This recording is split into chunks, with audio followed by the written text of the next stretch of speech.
اس کے بعد میں نے پروگرام میں جا کر زبردست طریقے سے کرا, تو آپ کا دماغ اس کے حساب سے آپ کے جسم کو استعمال کرنا شروع کر دیتا ہے. اس کو ہم افرمیشن کہتے ہیں, ٹیکنیکل ٹرمینالوجی میں افرمیشن کہتے ہیں. کیا بات ہے.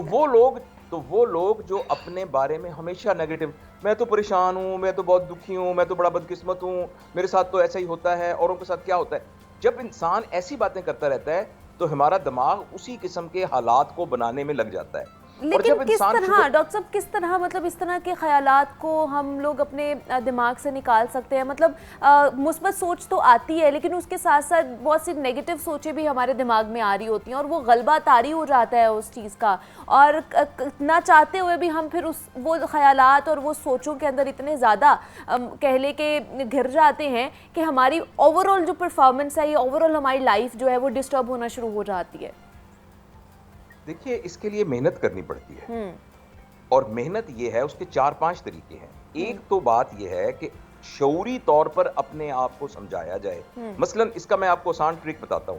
ایک کاغذ کا ٹکڑا لیجئے اور اس کے اوپر ایک لکیر, درمیان میں لکیر لگا لیجئے. ایک طرف لکھیے کہ وہ تمام اچھی چیزیں, وہ تمام خوشیاں, وہ تمام پازیٹیو چیزیں جو آپ کی زندگی میں ہیں, اور شروع اس بات سے کریں کہ دیکھو میرے سر کے اوپر بال ہیں. بہت سے لوگ ہیں جن کے سر پہ بال ہی نہیں ہیں. دیکھو میں دیکھ سکتا ہوں, دیکھو میں سونگھ سکتا ہوں, دیکھو میں بول سکتا ہوں, میں پکڑ سکتا ہوں. اچھا اللہ کا شکر ہے میں نے رات کا کھانا کھایا تھا, صبح کا کھانا کھایا تھا. اللہ کا شکر ہے میرے بچے ہیں, یعنی اللہ کا شکر ہے میں ایک چھت کے نیچے سو رہا ہوں. اللہ کا شکر ہے رات سردی مجھے نہیں لگی تھی, میں نے رضائی لے کے سویا تھا. تو جو اچھی چیزیں آپ کے پاس ہیں, اور دوسری طرف لکھیں وہ محرومیاں جو آپ کے پاس ہیں. ہم سر کی بات رہے گی کہ میں تو بالکل ہی ناشکرا ہوں, میرے پاس تو زیادہ نعمتیں ہیں اور کم چیزیں ہیں جو کہ میرے پاس محرومیاں ہیں. تو ایک تو پازیٹیولی اپنے آپ کو جو کچھ دیا. دیکھیے ہمارے بزرگ تھے, وہ یہ کہا کرتے تھے کہ اگر کوئی شخص خوش رہنا چاہتا ہے تو سوائے ایک چیز کے اور کوئی چیز ایسی نہیں ہے, یعنی یہ شرط ہے خوش رہنے کی کہ اللہ تعالیٰ نے جو کچھ دیا ہوا ہے اس پر شکر گزار ہو. جو شخص اللہ تعالیٰ نے جو کچھ دیا اس پر شکر گزار ہوگا تو وہ یہ خوشی کی گارنٹی ہے. ایک تو یہ کام کرے. دوسرا, اپنا وقت جن مشاغل میں گزارتا ہے وہ پازیٹیو والے ہوں, یعنی دن میں کچھ وقت کتابوں کے لیے نکالے, دن میں کچھ وقت اپنے دوستوں کو, اپنے عزیزوں رشتہ داروں کو ملنے کے لیے نکالے. ان لوگوں کے ساتھ نہ پھرے جن کی ایکٹیویٹی نیگیٹو ہے. جو پازیٹیو ایکٹیویٹی والے ہیں وہ آپ کے حلقے کے دوست وہ ہونے چاہیے جو شکر گزاری والے ہیں, جو اچھے ہیں. تو اگر آپ 24 گھنٹے کے اندر, اور فرض کریں آپ اس کے اپوزٹ کریں, یعنی ایسے لوگوں کے ساتھ رہیں جو کہ نیگیٹو سوچ والے ہیں, ایسے کام کریں جو مناسب کام نہیں ہیں, ایسے کام کریں جن میں وقت ضائع ہوگا, تو پھر آپ اس نیگیٹو کے چکر میں پھنستے جائیں گے. تو آپ نے صحیح کہا کہ بعض اوقات یہ انسان کے اختیار میں نہیں ہوتا, لیکن کوشش کر کے آپ اپنی کمپنی چینج کر سکتے ہیں, اپنے کام کی نوعیت چینج کر سکتے ہیں اور اپنے لیے پلان کر سکتے ہیں. اچھا دوسرا ڈاکٹر صاحب, زندگی میں آگے بڑھنے کے لیے اور دوسرا کامیاب ہونے کے لیے مثبت سوچ کتنی ضروری ہے؟ جی, اس کا دار و مدار اس بات پر ہے کہ آپ کامیابی سمجھتے کس کو ہیں. اچھا, کیونکہ کامیابی جو ہے نا بڑی ایک ویگ ٹرم ہے. کسی ایک شخص کے لیے کامیابی کا مطلب یہ ہوگا کہ وہ شام کو جو ہے بہت سارے پیسے کما کے گھر آئے, اور کسی شخص کے نزدیک کامیابی یہ ہوگا کہ وہ سارا دن اپنے پیاروں کے ساتھ رہ کر, خوش رہ کر زندگی گزارے. کسی کے ذہن میں کامیابی کچھ ہوگی, کسی کے ذہن میں کامیابی کچھ ہوگی.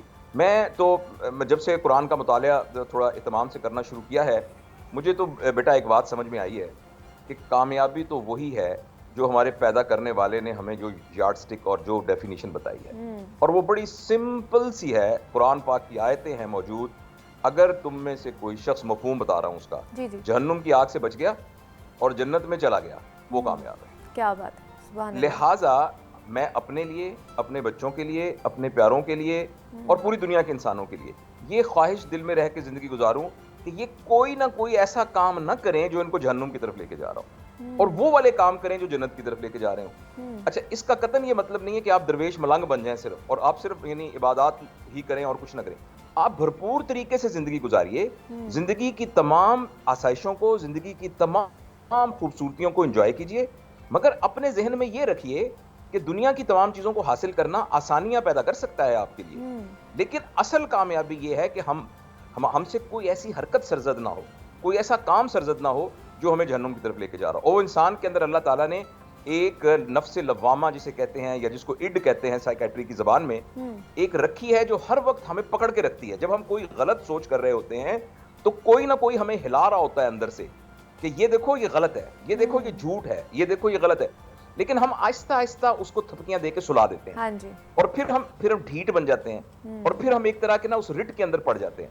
تو ہم میں سے ہر شخص کے لیے بہت ضروری ہے کہ ہم اپنے آپ کو سمجھ کے اپنے اس جو ہمارا لفظ لوامہ یا اڈ ہے اس کو اسٹرانگ کریں. جب ہمیں اندر سے آواز آئے نا کہ یہ غلط ہے تو ہمیں نہیں کرنا.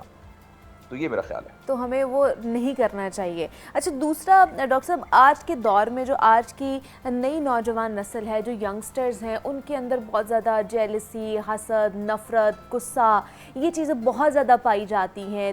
مطلب برداشت نہیں رہا، منفی سوچ کے حامل ہو چکے ہیں، شارٹ کٹس ڈھونڈتے ہیں ہر چیز میں، اپنی عملی زندگی ہو جائے، پرسنل لائف ہو جائے، ہر چیز میں.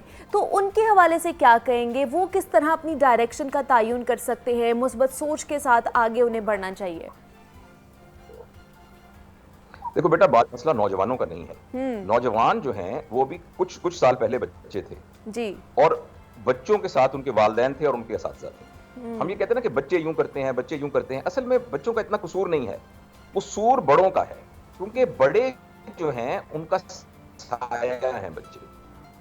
میں بہت عرصے سے یہ بات عرض کر رہا ہوں اور بہت سارے ہمارے دوست اس سلسلے میں عرض کر رہے ہیں کہ ہمارے ہاں کوئی مربوط تربیت کا نظام موجود نہیں ہے. گھروں کے اندر والد وہ رول ماڈلنگ پرووائڈ نہیں کر رہے جس کے نتیجے میں با کردار انسان بنے. ہمارے تعلیمی ادارے اس طرح کے رول ماڈلنگ پروڈیوس نہیں کر رہے. لہٰذا اگر بچوں کے اندر حسد ہے، آپ کہہ رہی ہیں 15 سال کے لڑکے میں حسد ہے، تو وہ جس ماحول میں رہتا ہے اس کی ماں اور اس کے باپ اس طرح کے، جس سے اس نے اس پیٹرن کو سیکھا ہے. تو ہمیں اپنے ایکچولی گھروں، اور جو گھر ہوتا ہے نا، خاندان، یہ پورے معاشرے کا یونٹ ہوتا ہے. جس طریقے سے جو سیل ہے وہ پوری باڈی کا ایک یونٹ ہوتا ہے نا، اور مالیکیول جو ہے کسی بھی سبسٹنس کا، میٹر کا ایک بنیادی ہوتا ہے، جز بنیادی یعنی ہوتا ہے، سینٹر ہوتا ہے. اسی طریقے سے پورے معاشرے کا سینٹر جو ہے وہ ایک گھر اور خاندان ہوتا ہے. ہمارے گھروں اور خاندانوں میں اگر لوگ اچھے ہوں گے، خوش اخلاق ہوں گے، تمیز والے ہوں گے، گھروں کے اندر گفتگو علمی ہو رہی ہوگی، گھروں کے اندر کتابیں پڑھی جا رہی ہوں گی، گھروں میں ایک دوسرے کے ساتھ رواداری، ایک دوسرے کو معاف کرنے کے جذبے کے ساتھ ہوں گی، تو وہ بچے خود بخود اس پیٹرن کو کر معاشرے میں آئیں گے. تو یہ اس کا انتظام ہونا چاہیے معاشرے میں تربیت کا. مطلب پھر والدین کی بھی ٹریننگ ہمیں کرنی چاہیے. والدین کے لیے بھی اس طرح کے کاؤنسلنگ سیشنز ہمیں بنانے چاہیے کہ انہوں نے کس طرح اپنے بچوں کی مثبت طریقے سے جو ہے پرورش کرنی ہے، تربیت کرنی ہے. دیکھو بیٹا، جب آپ کسی کی شادی ہوتی ہے لڑکی کی، تو اس کی تیاریاں کی جاتی ہیں نا. اس کا لہنگا بنایا جاتا ہے، اس کا جوڑا بنایا جاتا ہے، اس کو زیور لے کے دیا جاتا ہے، اس کے لیے اور انتظام کیے جاتے ہیں، شادی ہال بک کیا جاتا ہے. تو کیا ہم یہ بھی سوچتے ہیں کہ انشاءاللہ العزیز 1 سال 1.5 سال کے بعد یہ ایک ماں بن جائے گی؟ تو اس کو ماں بننا بھی آتا ہے کہ نہیں آتا؟ جب دولہے کے لیے پگڑی اور شیروانی خریدی جا رہی ہے تو کیا اس کے لیے اور بک کرائی جا رہی ہیں مختلف چیزیں؟ تو کیا اس کو یہ بھی بتایا جا رہا ہے کہ جب یہ باپ بنے گا تو یہ جو دنیا کا سب سے خوبصورت اشرف المخلوقات، اللہ کا تحفہ، اس کی گود میں آئے گا، تو اس کو پتہ بھی ہے کہ اس کو کیسے ہینڈل کرنا ہے؟ مجھے آپ بتائیے، ہمیں کب سکھایا جاتا ہے؟ نہیں سکھایا جاتا. یعنی آپ دنیا کا سب سے ڈیلیکیٹ کام ہے انسان کی تربیت کرنا. اللہ تعالیٰ نے انسان کی تربیت کے لیے نبیوں جیسی جلیل القدر ہستیوں کو بھیجا ہے. تو یہ تو بہت ضروری ہے کہ ہم جہاں اپنے بچوں کو یہ سمجھتے ہیں کہ یہ روزگار کے اہل بنے اور یہ کمانے کے قابل ہوں، وہاں وہ اگلی نسل کو سنبھال سکتے ہیں کہ نہیں سنبھال سکتے. اسی لیے میں نے تو جب پچھلی حکومت تھی اور مجھے ایک دفعہ موقع ملا تھا جب وہ رحمۃ اللہ عالمین اتھارٹی کی میٹنگ کے سلسلے میں مجھے بلایا گیا تھا، تو میں نے تو پچھلے وزیر اعظم صاحب کو اور جو شفقت صاحب وزیر تعلیم تھے ان سے بہت عرض کیا تھا کہ پیرنٹنگ کا کورس جو ہے وہ ہمارے ایف اے سے آنورڈ شروع ہو جانا چاہیے. باقاعدہ ہمیں کیریکولم میں یہ پڑھانا چاہیے. دیکھو نا، جو بچی یا بچہ بی اے میں پڑھ رہا ہے تو 3-4 سال کے بعد موسٹ لائکلی وہ ایک میریٹل لائف کے اندر چلا جائے گا. تو اس کو اسی وقت بیسک پرنسپل آف پیرنٹنگ سکھائے جائیں، اس کی فلسفی بتائی جائے اور یہ بتایا جائے کہ اس آنے والی نسل کی کیسے ہم نے تربیت. بے شک، بالکل ایسے ہی ہے. بہت شکریہ پروفیسر صاحب آپ کا کہ آپ نے ہمارے لیے وقت نکالا